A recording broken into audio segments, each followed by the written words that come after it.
Welcome to episode 172 of the Scarlet Faithful podcast. I'm Aaron Brightman, joined once again by David Anderson to help get ready for Rutgers versus number 2 Michigan on Saturday in the Big House.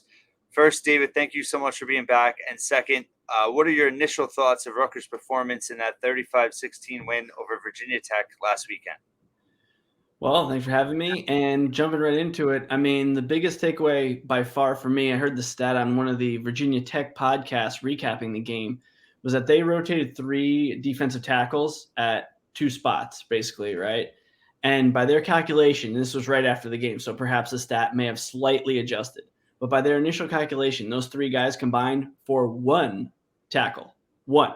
Not tackle for loss, 1 total tackle. And so I tried to just check the box score quickly. And yeah, I mean, after the adjustments, it was somewhere between 1 and 3. So if we're talking about the Rutgers offensive line doing what they need to do and improving, I mean, not allowing defensive tackles to make plays in the middle of the field is going to, open up everything else. And what we saw from that is, okay, to stop it, Virginia Tech had to start sending more guys into the box or selling out to stop certain plays. And that ended up leading to Kyle Monanga's not game sealing run, but it was such a momentum shifter that changed the score up to 28-16 that you saw all the elements of this building on top of one another. And that's what we've been waiting to see for so long is we have something, builds on something, builds on something. And those building blocks were apparent really for both teams. And we'll probably talk a little bit more about that over the course of this hour. I mean, what were your initial thoughts other than what you already said on the podcast earlier this week and your rapid reaction? I don't know if I have anything left that's original, but I think for me it was it's a great point about the offensive line, and I think that even though they didn't throw a lot, you know they've been pretty good in pass protection. I feel like the whole season, run blocking's been a little bit inconsistent, but pass protection they really have, and I know how hard that is with rotating so many guys, and they really are splitting up the reps. I guess my question back is do you think we're working towards a tighter rotation where they're going to settle on, 5, 6, 7 guys? Or do you think that this is where it's headed, where they're just going to keep rotating 8, 9 guys all season? I don't think they'll rotate 8, 9 guys all season. I think that you're starting to see, and I want to caveat this because you can look at the pure snap counts sometimes and they don't tell the whole story. Right. It's really like you talk about baseball, right? A reliever might have thrown 60 innings, another guy might have thrown 50, but those 60 were not only 10 more, they were in higher leverage situations. And so that's kind of where I'm curious to see, maybe this week's not a good test. Maybe Wagner's not having a good test. But once you get into those games, Wisconsin, Indiana, Michigan State, like who is getting those reps? And I think that is what is going to tell. But I think, by the end of the season, I don't think we'll see this. Maybe 6, 7 at absolute most. But I don't think that we're going to continue seeing such a deep rotation. One guy that both of us like that, really didn't get any buzz in the offseason is Brian Felter. He's playing a lot. He got the majority of the snaps on Saturday. What were your impressions of him and also the job that Gus Olinkas has done at center? Yeah. So with Felter, I just briefly touched on him at the position reviews, but for my eye test over the last couple of years, I've always thought when he was in there, he was doing what they want him to do, right? We talk about you got to get your hands on somebody. Well, there's so many plays where maybe there's a pile up and he's pushing the guy over here, he's pushing the guy over here. He's active with his hands and his feet. And so my only question was, okay, maybe he doesn't have the same strength numbers. Do they think he's too small? Do they think he's too slow? Do they why?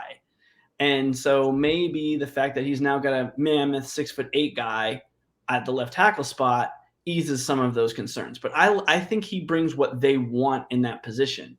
Now, in terms of Zelinskis, it's very similar. He's probably a little smaller than Ireland Brown, though I've never seen them standing side by side.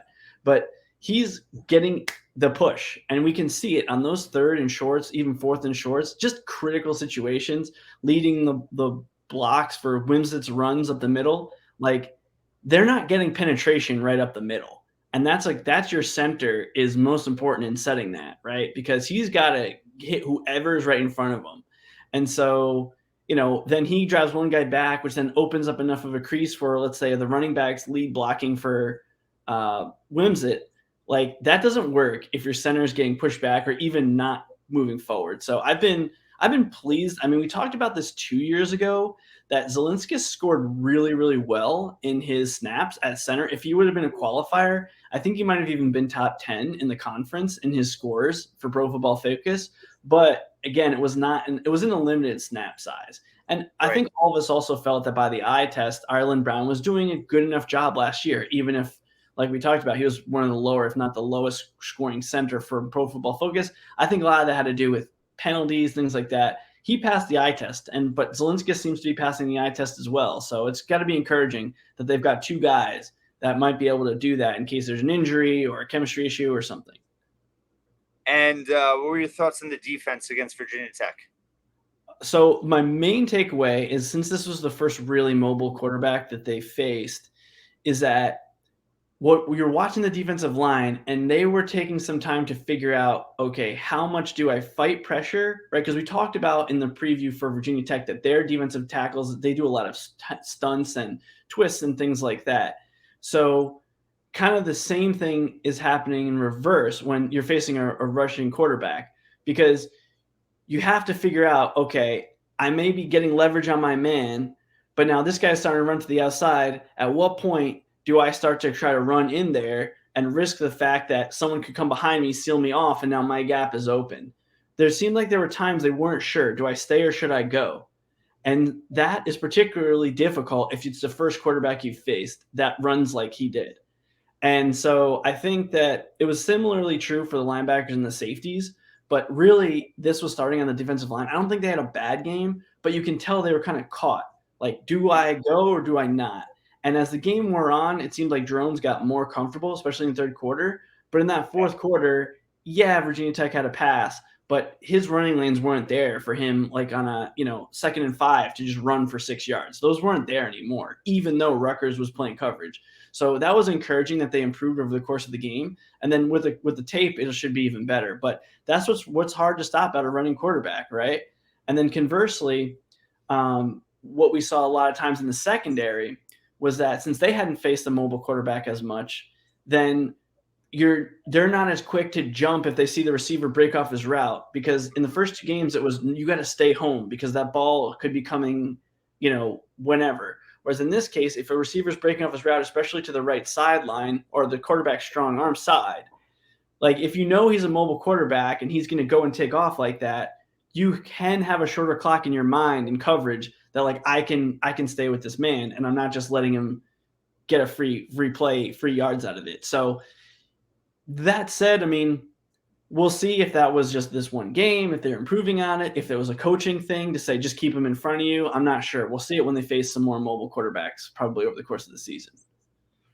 Yeah, the most encouraging thing for me is that, even though Virginia Tech isn't great and they do have injuries, I mean, they're the most, I guess, like physically, Power Five team that, even though they faced Northwestern, but I thought physically they held up really well and they swarmed to the ball. They continue to swarm to the ball at a high rate. And, obviously they need that throughout the season, but to see that now consistently week after week, it's like they've created habits that, are really key now going into Michigan.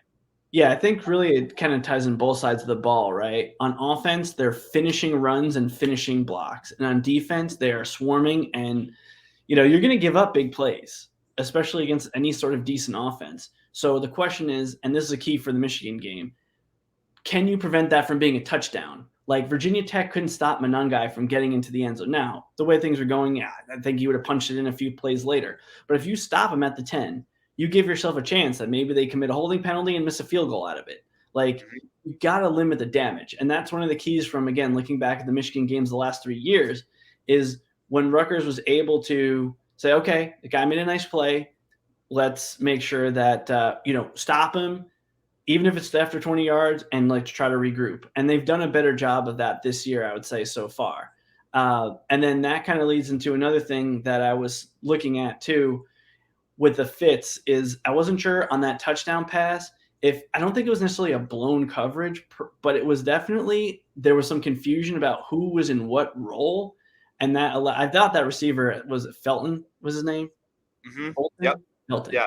I thought he was going to be a pretty good receiver, but still, he was wide open. Like that was not him just outplaying a player. That was coverage didn't Right. know what to take, and so hopefully there'll be some improvement there because McCarthy is you have to pressure him, and when he's under pressure, even if he's rolling out, you just got to be in the area. And you saw him throw a few picks last week. So I think that I'm glad Rutgers was able to play Virginia Tech this week or last week, I should say, to prepare them for a subsequent game and build on what they did.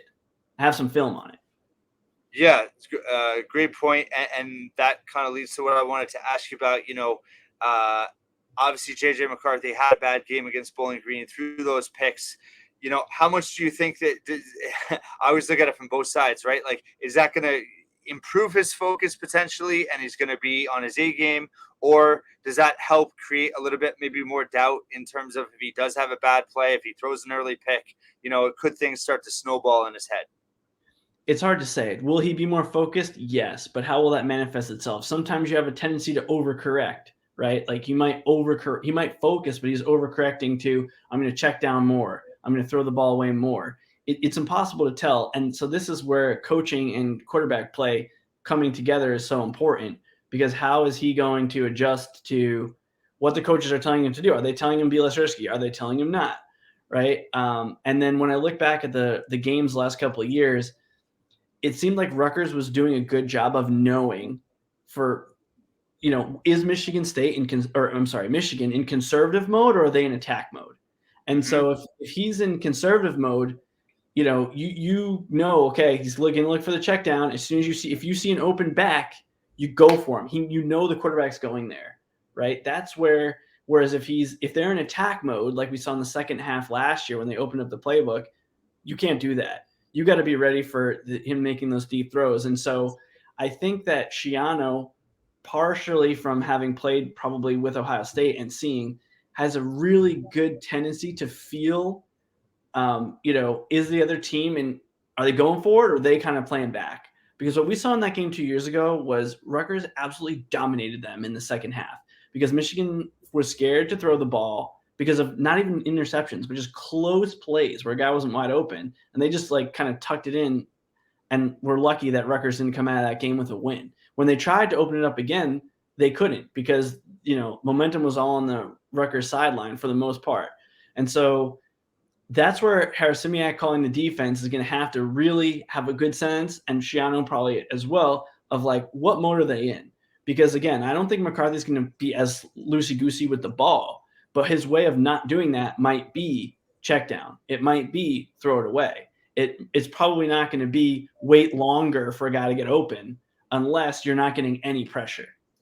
So that's kind of one of the things where sometimes you see this in the NFL where a team is just totally all over. They know exactly what the other team is going to be doing, and even though the talent is identical, right? You can just dominate a team. In this game is okay, the talent's not identical, but that is a way to close the gap. Yeah, great point. 2021, Rutgers starting the second half with 4 straight 3-and-outs in terms of forcing Michigan offense into 4 straight 3-and-outs. They didn't get a first down until 5 minutes to go in the game. If Rutgers had any semblance of an offense, they could have at worst tied it, I think. Yeah. So that felt like a missed opportunity. But I also think it helps this team going into this game. There's a lot of guys that played defense in that game that are going back to the big house. They should have a lot of confidence.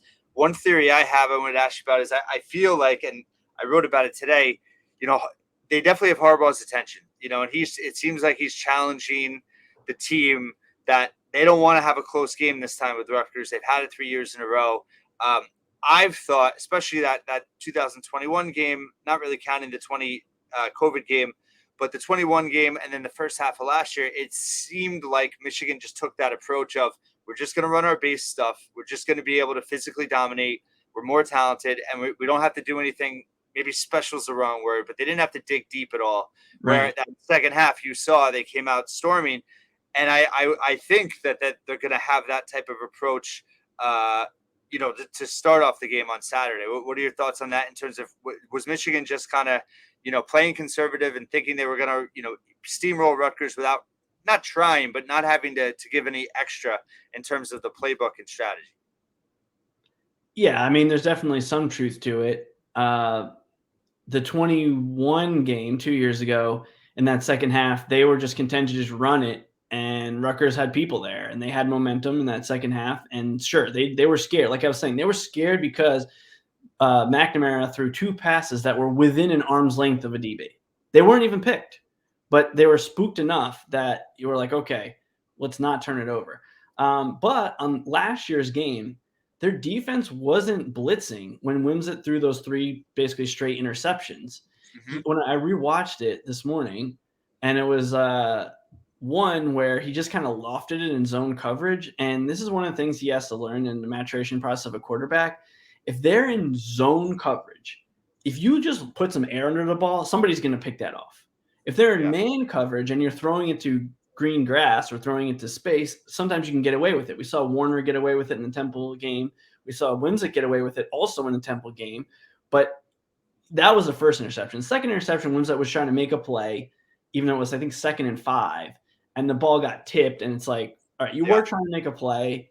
Not, you threw it a million miles an hour, and I think it was Cruikshank. That's not ideal, right? So he's got to learn a little bit of that. But that was one thing. And then the third one was similar. Like, he just dropped back and kind of like lofted it. If you're going to beat a team like this, you've got to throw the ball with confidence. You've got to look like you have purpose. And even if you don't complete the pass, the defense is like, okay, whoa, okay, we see that these guys are here. It's kind of the same in basketball or soccer where a team, even if they're like not scoring goals or baskets, but they're pounding the ball to the corner, like you got to be ready. And that will wake up the defense. And Michigan was not having to do that. They were kind of able to just sit in like a, I don't even know what you would call it. It was kind of like a cover 2, kind of like a cover 3, and they just were waiting for the ball to come to them. So I don't think their defense necessarily was selling out to make plays, but their offense, yeah, they were willing to open up the playbook. So what I think you'll see is, like, to your point, I think their offense will take some shots because if you just sit and run into the line, like I think Rutgers defense will be able to stop that. You have to try to stretch it downfield or at least threaten them with doing it. Yeah, great points. I think yeah, for Wimsatt, I remember that third interception he threw into double coverage. It was a terrible throw. But I also think that the play calling did not help him in that second half. And Yeah. maybe they were forcing things. So I that kind of leads to another point, and I wrote about it as well today. Just this really is like kind of it's obviously not a final exam, but it's your midterm, I guess, so to speak, in terms of Yeah. Wimsatt's development under Shiraka. I think it seems like we know they've played a pretty conservative in third quarters, 8 punts, 1 touchdown, and 9 drives in third quarters, and the play calling has been really vanilla.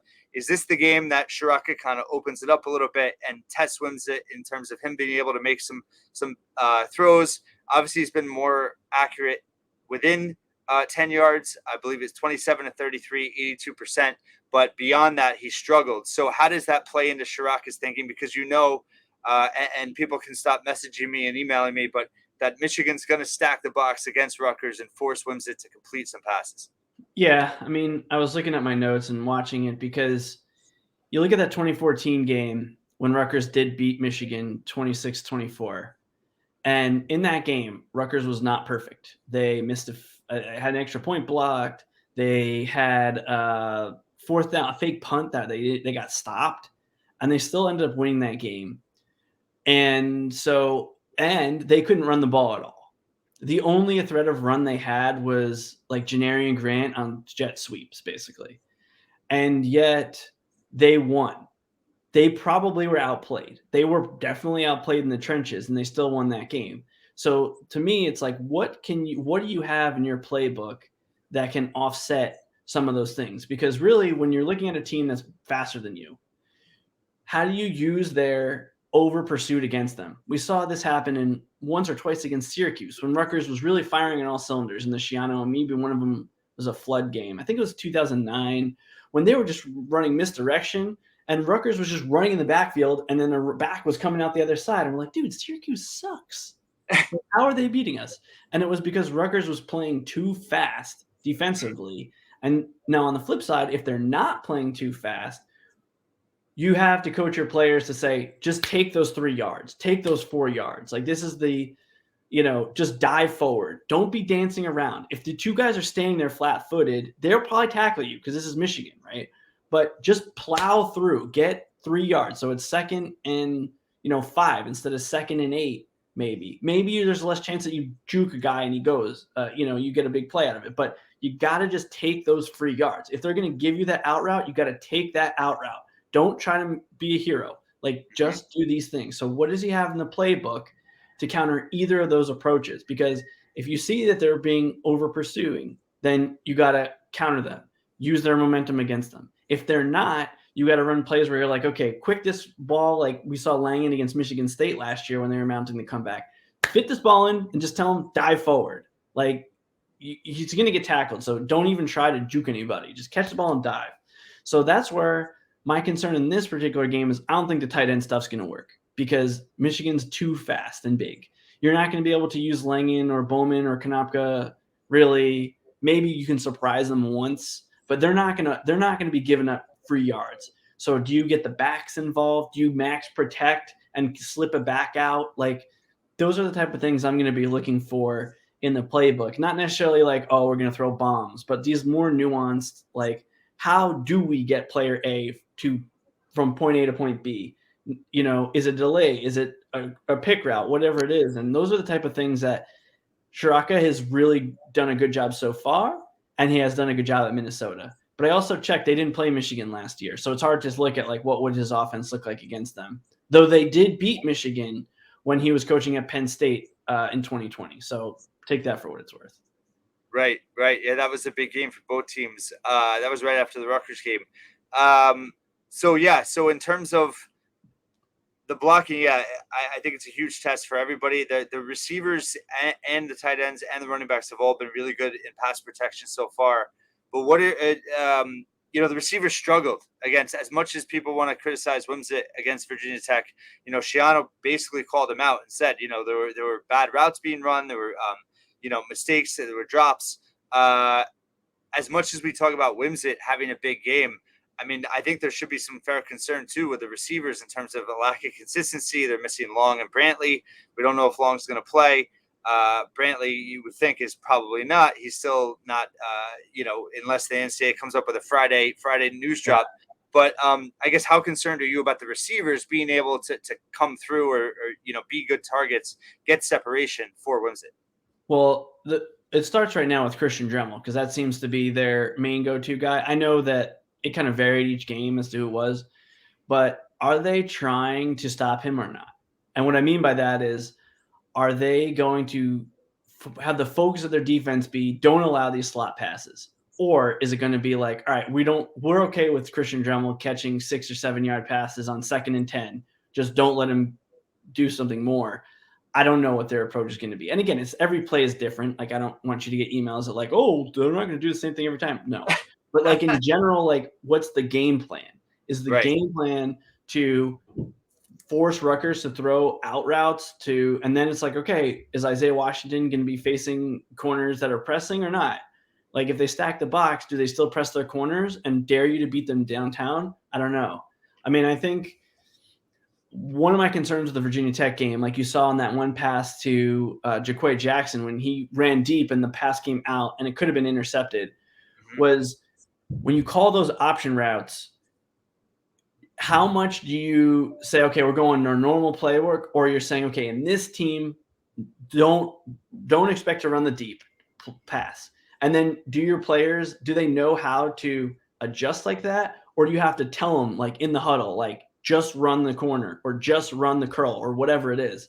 I don't know. I'm not an offensive coach, so it's hard. This is where the nuance of the game comes in, right? Because Michigan might be in a cover 2 and they're like, just keep everything in front of them. And you can complete those passes like we saw against Northwestern with Isaiah Washington, right? They killed them with those like 6 or 7 yard passes on first down because Wimsatt has the arm strength if the corner is playing back. So I think you have a game plan going into the game, but Shiraka is going to have to adjust to how this works. And then, to your point, the receivers have to hold up their end of the bargain.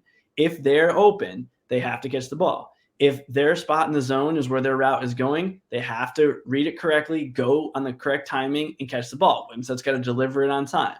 And so, yes, my concern after last week, yeah, but I didn't feel like – I felt like if they had to throw, they could have thrown more.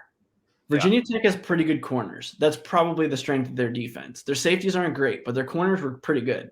And so, Michigan's got a good secondary, much better than they had in 2020. So we shouldn't get delusional that Rutgers is going to put up 40 plus points on these guys for that reason.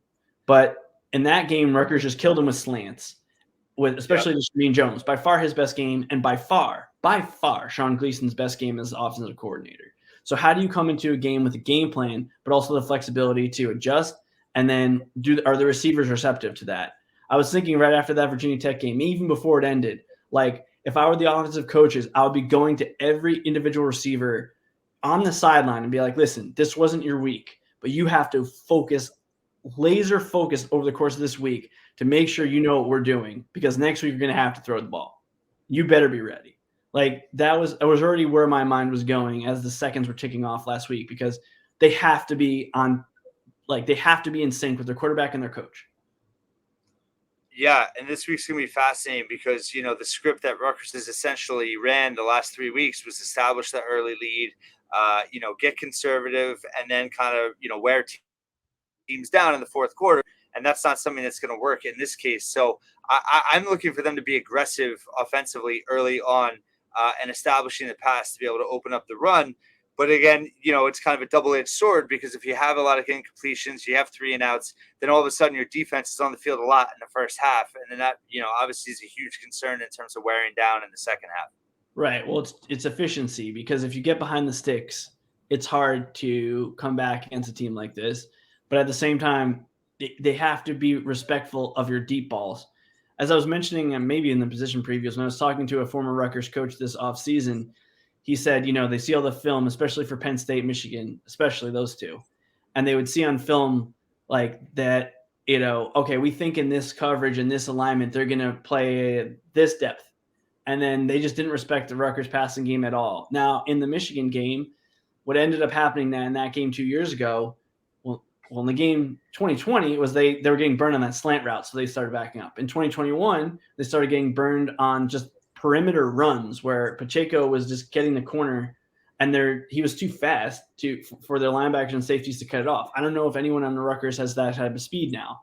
So they didn't end up punishing them with the deep passes, but they had to defend the whole width of the field. I think we talked about, like you and I were talking about this then. So what do you do that they can't start cheating?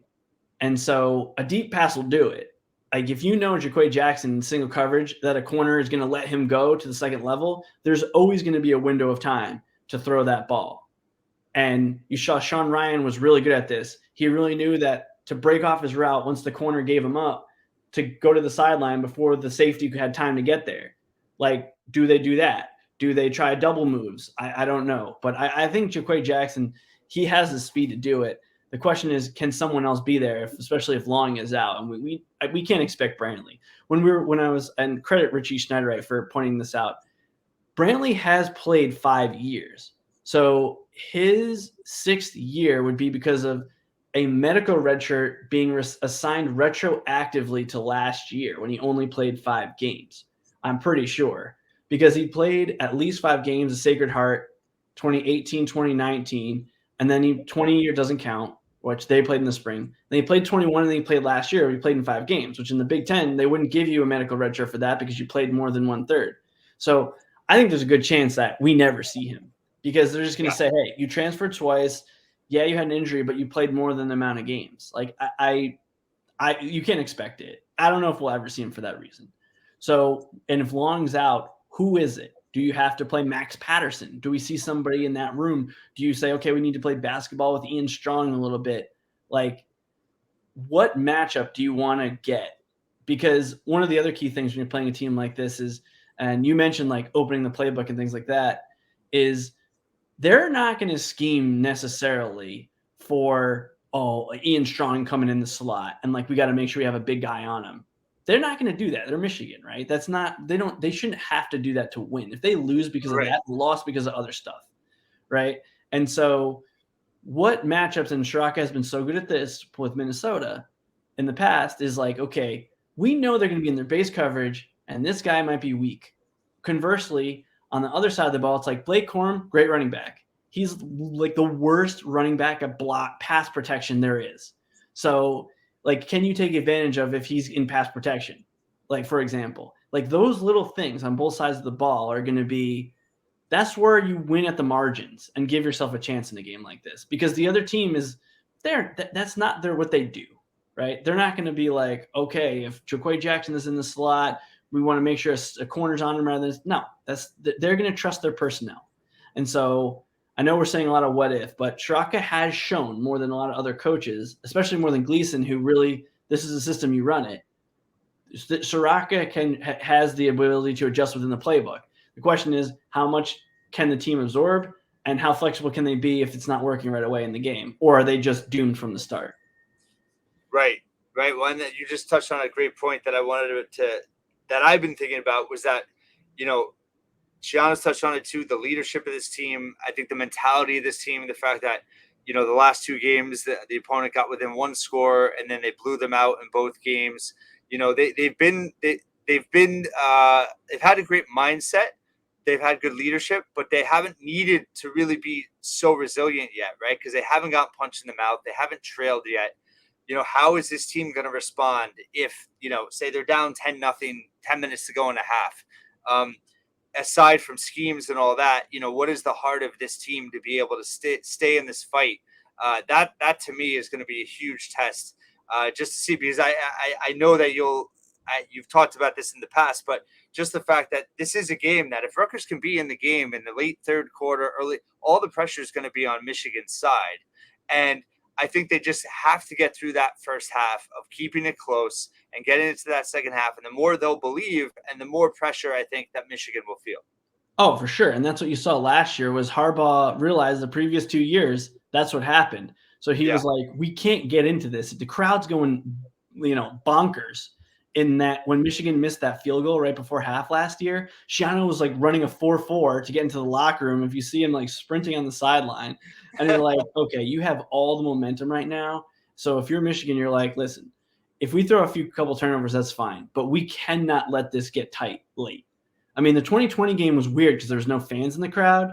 Yeah. There was Well, not there's a many. lot of weird things in that game and But that season. right. But then the other thing is like, I actually think the pressure is worse when you're at home because Mm-hmm. I was getting texts from that game 2 years ago where I had friends in the stadium who are Michigan fans. And they're like, dude, you guys are going to beat us. Like the atmosphere here is nervous, like not good.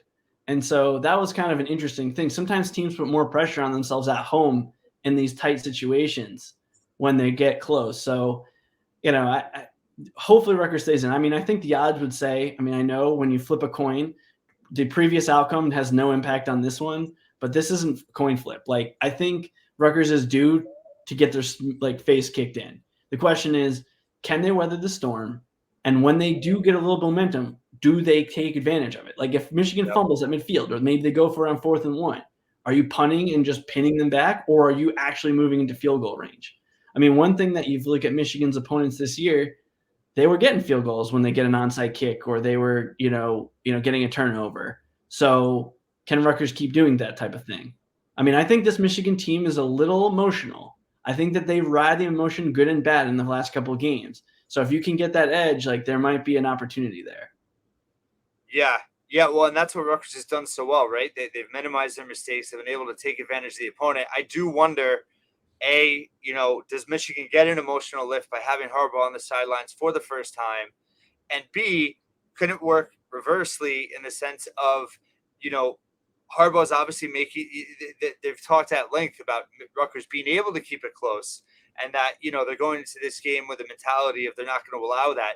If Rutgers is still right there in it, It's even in worse. this, Right. Exactly. right, right. I think that not that it has a ability to backfire. I mean, I think Harbaugh has the right approach, but it's in that the philosophy and I guess the mental side of it is fascinating to me in that, Michigan is Michigan, right? And they've blown Yeah. out a lot of teams, not so far this year as they played it pretty vanilla.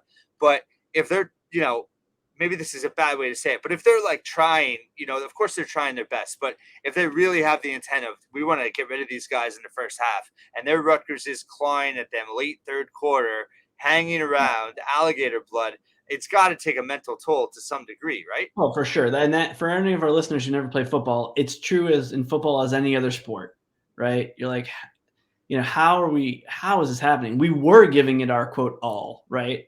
We Right. were opening the playbook. We don't have something in reserve that we're just going to. And so now I think it's the right approach because you saw Ohio State has kept their foot on the gas, and they have never had a close game with Rutgers. Yeah. So Right. I think that as from a coaching standpoint, that is the right thing to do. But as a player, you're like, man, these guys just won't go away. And that kind of leads to my main theme for this game, right? So we talked a little bit about passing, but on defense, you got to be going full speed. If you make a mistake but you're going full speed, it has a tendency to work out. And we talked about that a lot when I played. And then especially you hear Shiano about it, like you have to let your team play fast.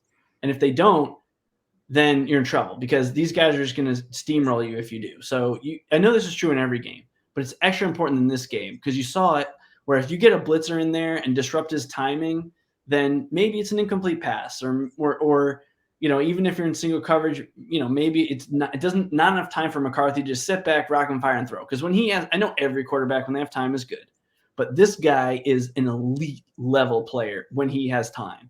Whereas if you saw in his interceptions last week, especially, he's just drifting just a little bit and the ball is picked, right? It was not very much, but they were able to get pressure on him. And so, this is kind of a radical thing, but if you want to talk about like a bold prediction, I don't think this is a prediction per se, but you as a defense might want to do things you don't normally do. Like, for example, normally you don't rotate your cornerbacks to keep people fresh. Like, you rotate the defensive line, maybe your linebackers a little bit, but I would consider rotating defensive backs in this game, even if it's, Kes Abraham, the Amonquas, somebody, just because you got to come out firing. And we saw even last week with Max Melton, we were disappointed at his body language for 2 out of 3 weeks, basically. Like, if he's not swarming the ball with his teammates, he's got to get out of there. Like, you got to be going max effort on every play, or this is not going to be a win. Like, this isn't even going to be close unless everybody is bought in and running full speed every time. If anybody is tired, they have to come out. Give them a couple plays off, go back in. Like, you cannot be hesitant. You got to go full speed. Same thing with running backs. Same thing with receivers. Everybody, you got to be throwing those blocks. Same thing with offensive line, maybe even. Like, that's why maybe they do rotate this week, and then maybe after Wagner, we see that okay, here's our 5 guys. But everybody has to be going full speed all the time, except for your quarterback, who has to be under control. But that's where my biggest takeaway when you look at the games the last few years. When Rutgers was doing that, they were okay. Rotating people, keeping them fresh. If they don't do that, you're in trouble. That said, they tried to do that last year, and then they gave up 2 4th-down and goal touchdowns from the one when you have Joe Lasardi, who looks a lot bigger and stronger this year. Jameer Wright Collins was in there. Austin Dean was in key snaps, right? So they tried last year, but maybe their personnel is going to be a little bit better, or the same players are better than they were last year to kind of weather that storm. So that's one of the things I'll be looking out for is just how fresh are the defensive guys, and if a guy does look tired, do they take him out right away? Because you can't give away free yards in this game for that type of thing. Right. And that, is a great kind of closing point in the sense of this game is, it's obviously a huge test for Rutgers, but depth is certainly going to be on the line in terms of we think Rutgers is deeper. We think they're more talented. This is a great way to prove it against a Michigan team because that's what's, I think, made the defense so successful. Is they're not relying on 3 or 4 guys. They're getting contributions, like 8 different guys have sacks, 5 different Right. guys have interceptions. Everyone is contributing in their own way. And this is a game that's got to happen. They can't they can't keep the same 11 guys out there the whole game, the adrenaline of this game, the swings of this game, they're going to need, they're too deep to really come through. So I'm fascinated to see how they hang from a depth perspective in this game. Any closing thoughts you have? Yeah, I mean, just looking back through my notes, like sometimes you can go with the unexpected. Like you saw a pop kickoff by Bowling Green that ended up getting fumbled.